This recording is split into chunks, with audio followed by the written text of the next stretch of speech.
Good morning students, Shri Saraswat વિદ્યાલયની અંદર આપ સૌનું હાર્દિક સ્વાગત છે. હું છું કુલદીપ ટંડેલ અને આપણે ફિઝિક્સ સબ્જેક્ટનો અભ્યાસ કરી રહ્યા છીએ. તો ચેપ્ટર નંબર 7ની અંદર લાસ્ટ ટાઈમ આપણે વેવફોર્મ દોરતા શીખ્યા. હવે એક બીજું સ્ટેપ શીખીએ કે કોઈ પણ વિધેય આપણને આપ્યો હશે તો એનો સરેરાશ કેવી રીતે શોધવો. બરાબર, ઘણી વખત આ સ્ટેપનો ઉપયોગ દાખલાઓની અંદર અને થિયરીની અંદર થશે, એટલા માટે આગળથી તમને આ વસ્તુ શીખવાડું છું. જેમ કે સ્વાધ્યાયનો 6થા ચેપ્ટરના સ્વાધ્યાયના દાખલા ગણતી વખતે આપણે સરેરાશ પાવર અને સરેરાશ EMF શોધ્યું હતું. ત્યારે મેં તમને કીધું હતું કે આ આપણે ડાયરેક્ટ લખીએ છીએ, પણ કેવી રીતે આવે છે એ હું તમને 7મા ચેપ્ટરમાં સમજાવીશ. તો અહીં આગળ આપણે એ વસ્તુ સમજવા જઈ રહ્યા છીએ.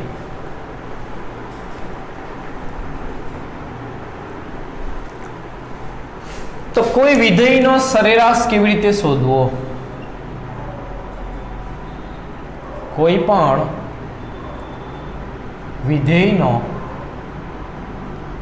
સરેરાશ શોધવું. કોઈ પણ વિધેયનું શું શોધીએ? સરેરાશ. તો ગમે તે વિધેય આપ્યું હોય, ધારો કે આવું એક વિધેય આપ્યું છે f, જે સમય સાથે બદલાય છે, તો એનો સરેરાશ શોધવા માટે એક મેથડ છે. સરેરાશને આપણે આવી રીતે લખીશું. ત્રિકોણ કાઉન્સનો મતલબ થાય એનો સરેરાશ. એને કેવી રીતે લખાશે? તો 1 સમયગાળો, પ્રારંભિક સમય થી અંતિમ સમય પર એનું સંકલન કરીશું. કોનું? વિધેયનું ડીટીની સાપેક્ષમાં. આ સૂત્ર યાદ રાખવું. આ સૂત્રથી આપણે કોઈ પણ વિધેયનું શું શોધીશું? સરેરાશ શોધીશું. ઉદાહરણ લઈને સરેરાશ શોધવાની પ્રેક્ટિસ કરીએ. તો ધારો કે આ સાઇનનો ગ્રાફ છે. આ વિધેય છે મારી પાસે x. વિધેય ગમે તે રૂપમાં હોઈ શકે, x y ગમે તે. sin omega t. આનો ગ્રાફ કેવો આવે એ આપણને ખ્યાલ છે. એક ચક્ર પૂરું થયું, પ્લસ વેલ્યુ માઇનસ વેલ્યુ બે એક વખત બદલાઈ ગઈ, તો એટલા સમયને કહેવાય આવર્તકાળ. એટલા સમયને શું કહેવાય? આવર્તકાળ. તો અડધો સમય કેટલો થશે? આવર્તકાળ કરતાં અડધો. એટલે સમય લખો અહીંયા તો આ રીતે તમે લખી શકો, આવર્તકાળ જેટલો સમય છે આ. બરાબર. તો ધારો કે અહીંથી 0 થી t સમયમાં એનો સરેરાશ શોધીએ. એટલે t સમયગાળા માટે અથવા તો t સમયગાળા માટે sin ઓમેગા t નો સરેરાશ. ચાલો સરેરાશ શોધીએ x નો. તો કેવી રીતે શોધાય? 1 સમયગાળો. સમયગાળો એટલે અંતિમ સમય માઇનસ પ્રારંભિક. આ સમય કેટલો છે? t, અને પ્રારંભિક કેટલો છે? 0. અહીંથી શરૂઆત કરીએ આપણે. 0 પ્રારંભિક સમય 0, અંતિમ t. વિધેય કયું છે? તો sin ઓમેગા t. કોની સાપેક્ષમાં કરવાનું? dt ની સાપેક્ષમાં. t માઇનસ 0 એટલે t થશે. સાઇનનું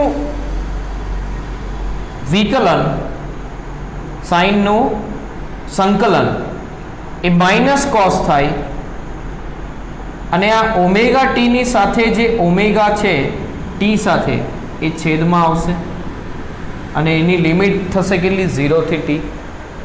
ઓમેગા અચળ છે એટલે એને બહાર લઈ લઈએ તો શું થશે? 1/t omega. માઇનસ પણ બહાર લઈ લઈએ તો ફક્ત રહી જશે cos ઓમેગા t.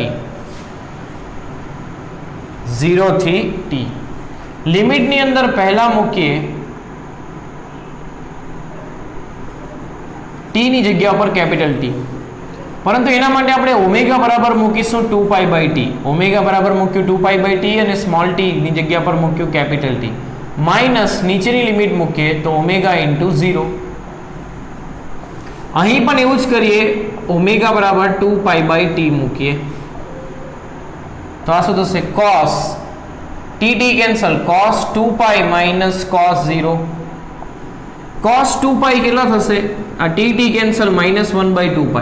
cos 2 પાઈ 1 થાય અને cos 0 પણ 1 થાય, તો 1 માઇનસ 1 શું આવશે? 0. એટલે સરેરાશ શું આવશે? 0.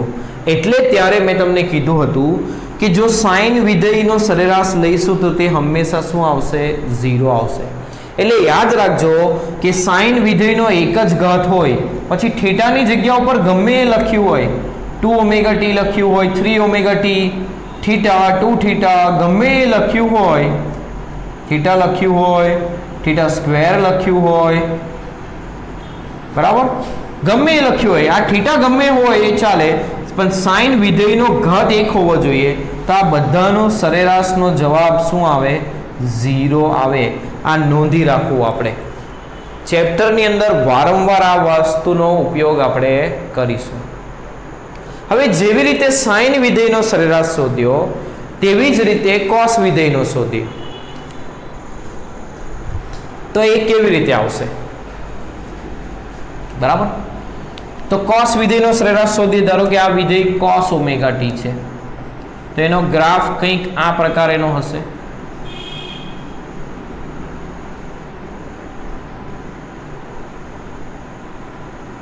બરાબર, ચાલો એનો સરેરાશ આપણે આખા સમયગાળા માટે, ટી સમયગાળા માટે શોધવાનું છે. એટલે યાદ રાખજો, આ 0 ક્યારે આવે? જ્યારે તમે 0 થી ટી આખા ચક્ર દરમિયાન સરેરાશ શોધો. એટલે એક ચક્ર દરમિયાન સરેરાશ શોધો તો 0 થી ટી સમય માટે શોધો તો જ 0 આવશે, બધામાં 0 નહીં આવશે. તો સમયગાળો અલગ લઈશું તો શું આવશે એ પણ આપણે જોઈએ આગળ. તો અહીંયા વિધેય જે ખરું એ કોસ થઈ ગયું. કોસનું સંકલન થશે સાઇન ઓમેગા ટી, તો માઇનસ નહીં આવશે અને અહીં આવશે સાઇન, તો આ સાઇન અને આ પણ થશે sine. Sine 2 pi minus sine 0, sine 2 pi 0 થાય અને સાઇન 0 પણ 0 થાય, એટલે આનો જવાબ પણ 0 આવશે. એનો મતલબ એવો થયો કે આપણે કોસ વિધેય એની સાથે થીટા ગમે તે હોય પણ ઘાત એક જ હોવી જોઈએ, તો એનું પૂર્ણ ચક્ર દરમિયાન, પૂર્ણ ચક્ર એટલે એક ચક્ર દરમિયાન સરેરાશ હંમેશા શું આવશે? 0 જ આવશે. એટલે આપણે એક ખાસ નોંધ લખી રાખીએ આના ઉપરથી, ખૂબ અગત્યની નોંધ.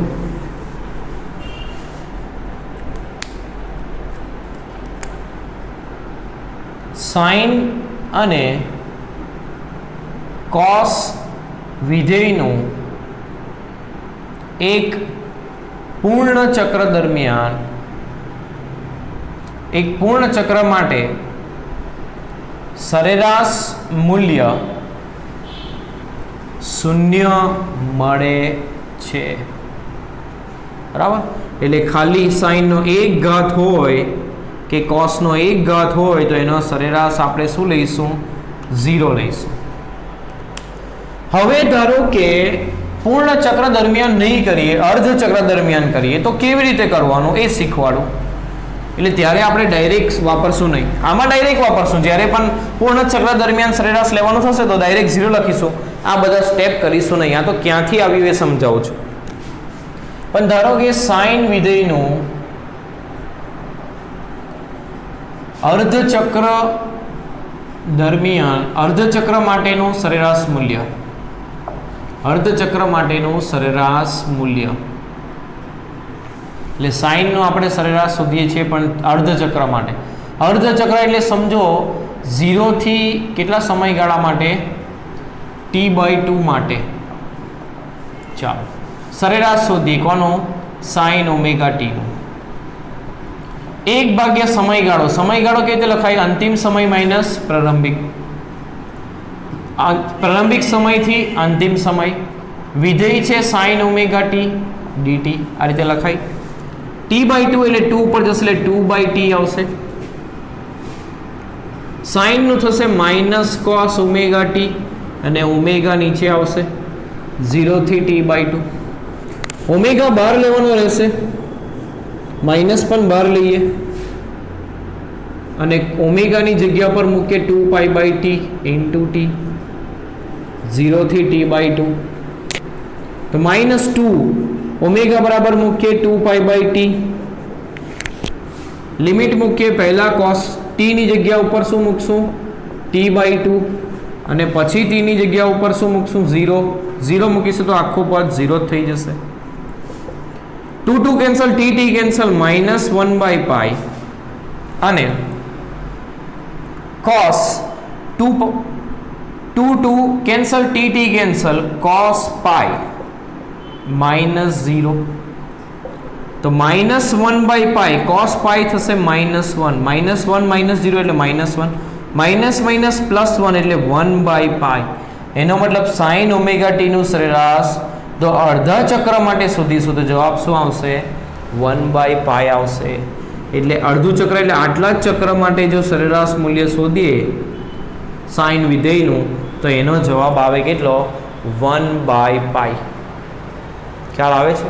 તો આવી રીતે કોઈ પણ વિધેયનો સરેરાશ કોઈ પણ સમયગાળા માટે શોધી શકાય. બરાબર. હવે ધારો કે sin² વિધેયનું sin² ઓમેગા t નું પૂર્ણ ચક્ર માટેનું સરેરાશ શોધીએ. બરાબર. તો એ કેટલું આવશે?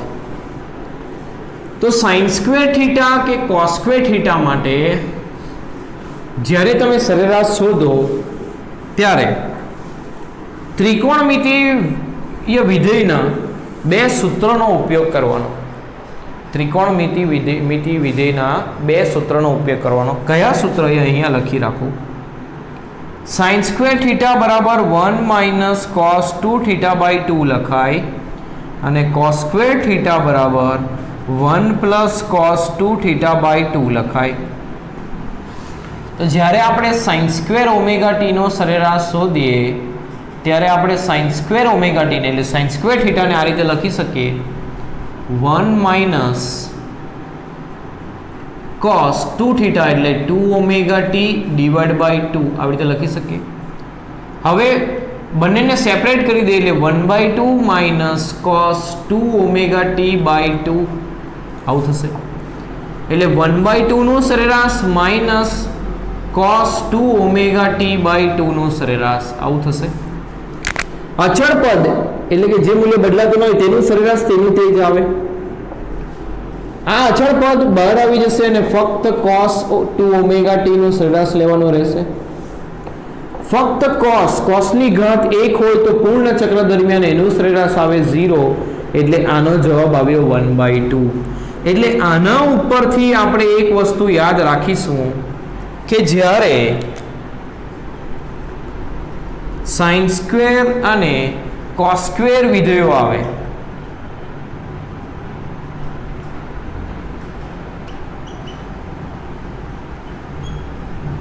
એનું પૂર્ણ ચક્ર માટે સરેરાશ મૂલ્ય 1/3 મળે છે. એટલે જ્યારે પણ આવું આવશે એક ચક્ર માટે sin² વિધેયનું સરેરાશ અથવા તો cos² વિધેયનું સરેરાશ. cos² માટે પણ તમે તારવશો તો આ જ જવાબ આવશે. એ બંનેનો જવાબ શું આવશે? 1/2. ધારો કે આપણે કરીએ, ચેક કરીએ તો અહીં શું થશે? cos² omega t. આને લખીએ cos² ઓમેગા t. તો cos² ઓમેગા t નું સૂત્ર 1 + cos 2 ઓમેગા t/2 1 + 1 + 1 + આ 0 એટલે 1/2 જવાબ આવ્યો. એટલે cos² ઓમેગા t નો પણ જવાબ શું આવશે? સરેરાશ મૂલ્ય એ 1/2 થશે. તો સરેરાશ શોધવું એ આ ચેપ્ટરમાં ખૂબ અગત્યનું છે. બરાબર. જે આજે આપણે શીખ્યા અને એની પહેલાના ક્લાસની અંદર આપણે વેવફોર્મ દોરતા શીખ્યા. એટલે આ જે બે ટોપિક મેં તમને કરાવ્યા એ 7મું ચેપ્ટર આખું સમજવા માટેનો એક પાયો તૈયાર થયો. 7મું ચેપ્ટર સમજવા માટેનો એક શું તૈયાર થયો?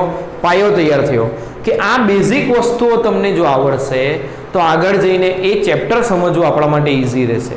એટલા માટે સૌપ્રથમ આ બે વાતો મેં તમને શીખવાડી. બરાબર. કે વેવફોર્મની અંદર શિફ્ટિંગ કેવી રીતે વેવફોર્મ દોરવા શિફ્ટ કરીને. બરાબર. અને સરેરાશ મૂલ્યો કેવી રીતે શોધવા. આ વિધેયો માટે આપણે ડાયરેક્ટ યાદ રાખીશું અને એના સિવાયનું વિધેય હોય તો મેં જે સૂત્ર લખાવ્યું એના ઉપરથી આપણે શોધીશું. એટલે કેટલા ચક્ર માટે, અર્ધ ચક્ર માટે કે 3/4 ચક્ર માટે, જેના માટે શોધવું એના માટે શોધી શકાય. આ સામાન્ય સૂત્ર આપણે યાદ રાખીશું. સમયગાળો કેવી રીતે શોધીશું? અંતિમ સમય માઇનસ પ્રારંભિક સમય. એટલે ધારો કે તમને આ સાઇનના વિધેય માટે ધારો કે આ t/2 થી લઈને t/4 થી લઈને 3t/4 સુધી કીધું હોય સરેરાશ, તો અહીંથી લઈને અહીંના વેવફોર્મનું, આટલા વેવફોર્મનું તમે સરેરાશ શોધી શકો. તો સમયગાળો કેવી રીતે શોધવાનું? 3t/4 - t/4, અને સમય કેવી રીતે લખવાનું? t/4 થી 3t/4, આ રીતે લખવાનું રહેશે. બરાબર. તો આ મેથડને બરાબર કરજો અને ધ્યાનપૂર્વક સમજજો. આના ઉપરથી જ આખું ચેપ્ટર આપણે સમજવાના છીએ.